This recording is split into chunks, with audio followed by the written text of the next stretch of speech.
E dando continuação aqui à estruturação do nosso time de trabalho, nessa aula a gente vai falar sobre o profissional da engenharia legal, que é o profissional que pode acompanhar o empreendedor, o construtor, desde o primeiro momento na definição do plano até a entrega das chaves. Tá? É especialmente importante a participação desse profissional de engenharia legal, que tanto pode ser um arquiteto quanto pode ser um engenheiro, tá? Para os empreendedores que não têm ainda experiência, que não têm currículo de obra. Tá? E aqui fica uma observação. A experiência em obra é menos importante do que a experiência na formatação do plano de negócio. E a formatação do plano de negócio só depende do seu tempo, que é o que a gente está construindo agora aqui no curso, na escalada imobiliária. E tendo em vista a construção desse plano, você pode ter certeza que a parte mais importante são essas duas primeiras partes, os dois primeiros módulos que nós estamos vendo aqui no curso. O primeiro módulo em que a gente trabalhou a construção da semente do ambiente, que é um módulo que trata exclusivamente de negócio, e o segundo módulo aqui agora, que é a estruturação do time de trabalho, para ajudar a gente a colocar esse plano em prática. Né? Dentro dos profissionais, né, das pessoas, dos especialistas que vão fazer parte aqui do nosso time de trabalho, todos eles são muito importantes. Né? A gente está colocando aqui em uma ordem, talvez não numa ordem de importância, mas numa ordem de necessidade de participação. Então, o primeiro contato que a gente tem com um membro do time de trabalho é com o advogado, porque é a partir do planejamento jurídico que a gente starta o negócio, a gente tem que fazer as verificações legais, né? Depois a gente passa pelo contador, pelo corretor de imóveis, pelo gestor de RH, porque está muito vinculado à contabilidade, né? Dentro do planejamento contábil lá. E aqui passamos também pelo escritório de engenharia, que é muito importante, também pode cumprir um papel igual aqui a do especialista em engenharia legal, que é acompanhar o empreendedor que não tem experiência em obra, tá? Esse profissional aqui pode atuar em muitas áreas. Então, recomendo que você busque por um especialista em engenharia legal. Eu já vou falar das atividades dele aqui para vocês, tá?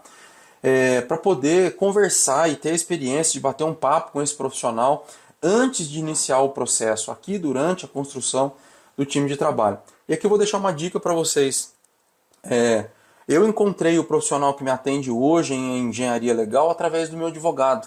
Então, normalmente, o advogado especializado em direito imobiliário, ele vai ter acesso a terrenos, ele vai ter acesso a contadores especializados, ele tem acesso a corretores de imóveis, ele tem acesso ao especialista em engenharia legal, porque ele contrata esse tipo de serviço, né? A gente já vai falar dos serviços do especialista em engenharia legal.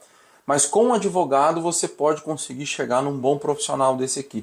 Especialmente se for o advogado que você vai acabar contratando. Né? E por que o advogado precisa dos serviços de um especialista em engenharia legal? No nosso caso lá, por exemplo, tá? O profissional que me atende hoje.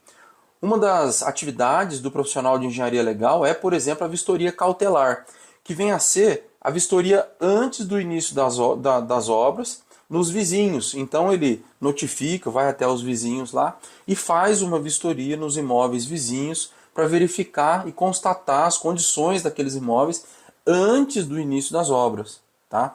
E aí, de acordo com o laudo cautelar, ele pode até orientar a gente sobre como conduzir o trabalho de obras lá e como que isso pode acontecer. É um trabalho que vale cada centavo, tá, pessoal? Eu já tive problemas com vizinhos e esse profissional que me atende já me ajudou a economizar muito. No início eu já tive alguns problemas com vizinhos em obra, tá? Geralmente o que acontece é o seguinte, aqui vai um pouquinho de tarimba. A gente fala que na minha região tarimba é a experiência da vida ali vivida na experiência, né? O que eu percebi é que normalmente o vizinho tem lá um problema na casa dele e que ou ele não percebe aquele problema, né, durante a estadia dele na casa, ou ele passa a prestar mais atenção, eu não vou dizer aqui que é má fé, mas ele passa a prestar mais atenção nos problemas que já existem depois do início das obras, tá? E vem depois solicitar que você faça reparo lá nos imóveis. Então, com a visita com a realização do laudo cautelar, né, com a vistoria cautelar, a gente elimina esse tipo de problema, porque você registra todos os probleminhas que existem nos imóveis. Tá? O último laudo que eu recebi aqui do profissional que me atende foi um laudo que ele vistoriou 3 imóveis em volta do terreno de esquina, né? E esses 3 imóveis geraram um laudo de mais de 150 páginas de registro.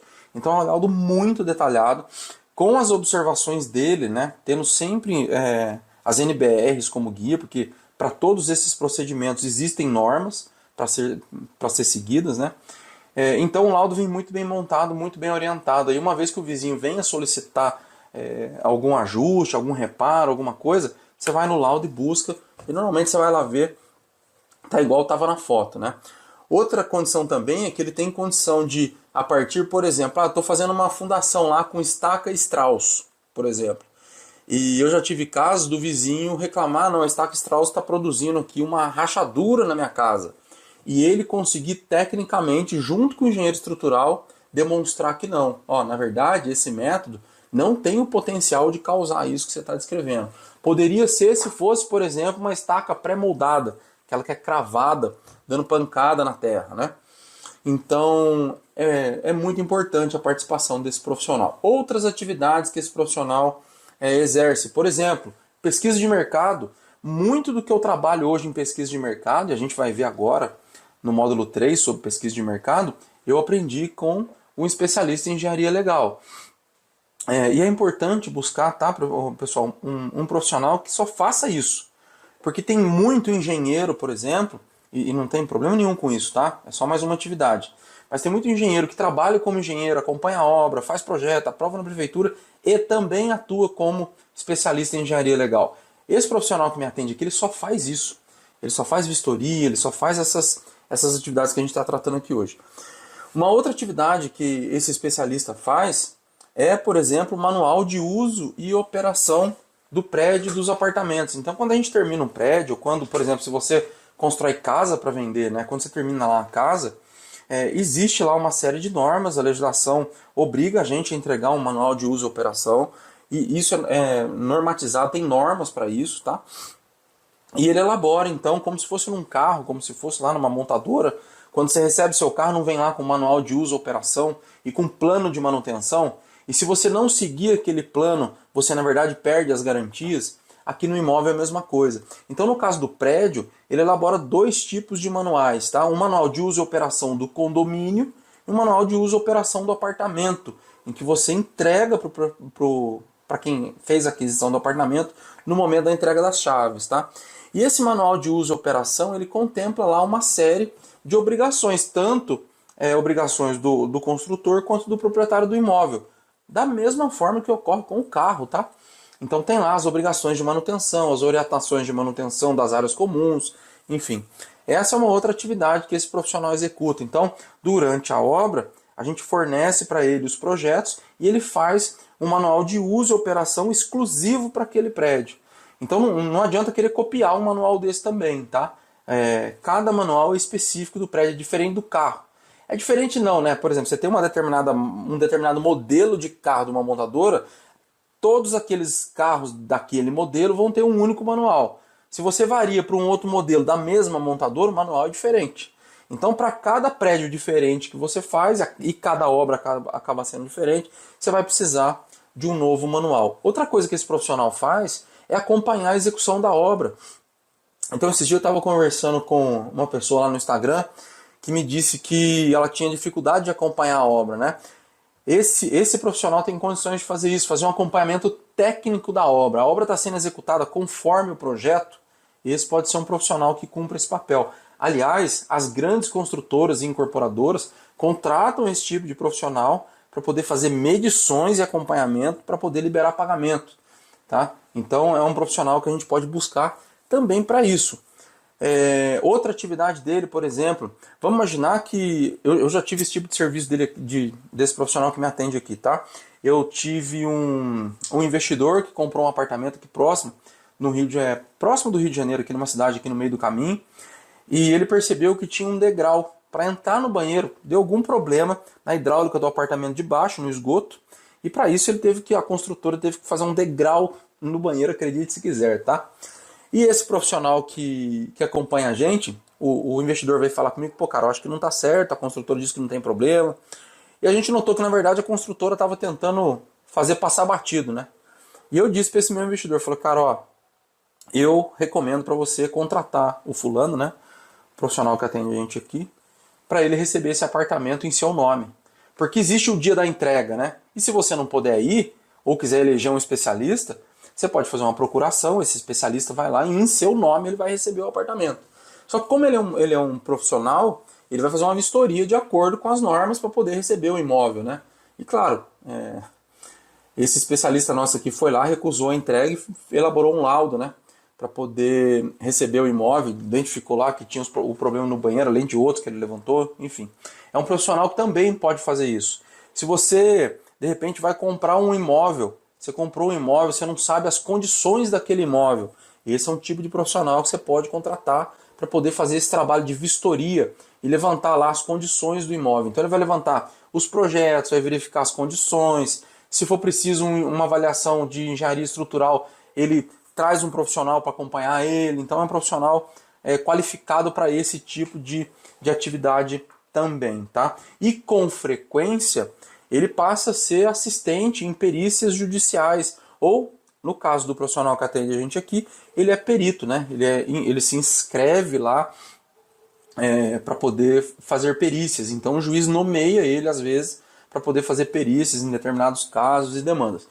Quando, por exemplo, eu tenho um caso assim aqui, tá? Eu tenho uma demanda judicial em que o juiz pediu uma perícia e a gente pode ter, então, um assistente técnico. Aí, quando é perícia, é o indicado pelo juiz lá, né? Então, ele é o perito. Ele vai ser indicado pelo juiz. A gente pode ter uma pessoa que, como se fosse um perito, só que ele, no caso, é um assistente técnico. Ele vai ser um assistente técnico nosso para acompanhar essa perícia. Tá? De um negócio que nós fizemos aí, acabou não evoluindo, acabou numa demanda judicial. Então, ele também faz esse papel de assistente técnico. Tá?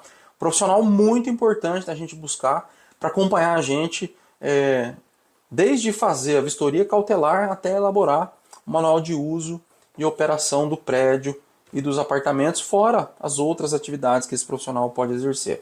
Então, recomendo fortemente você se apresentar como construtor.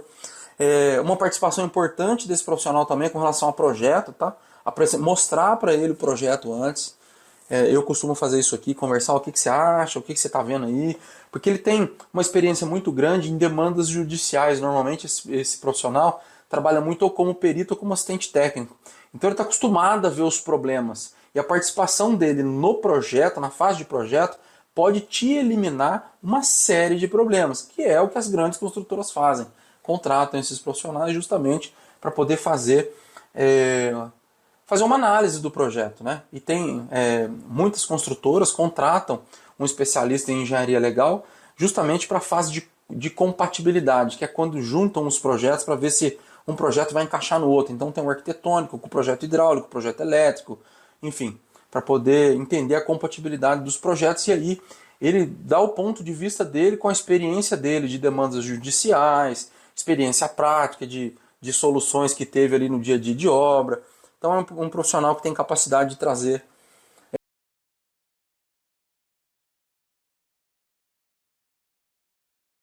importante de ganhar repertório, tá? Porque normalmente esses profissionais, como trabalham muito com problemas, eles têm uma capacidade grande de transferir para vocês esse conhecimento prático de experiência, para vocês poderem ganhar repertório, conseguir melhorar o discurso, né? Aumentar aí o volume do nosso texto para a gente poder trabalhar com as pessoas, tá bom? A aula de hoje era isso. Façam a visita a um profissional, deixa aqui na descrição os comentários de como foi essa experiência. Se tiver dúvida, deixa aqui pra gente também. Vamos conversar um pouco mais aqui nos comentários sobre isso, tá bom? Por hoje é isso, valeu, obrigado e até a próxima aula.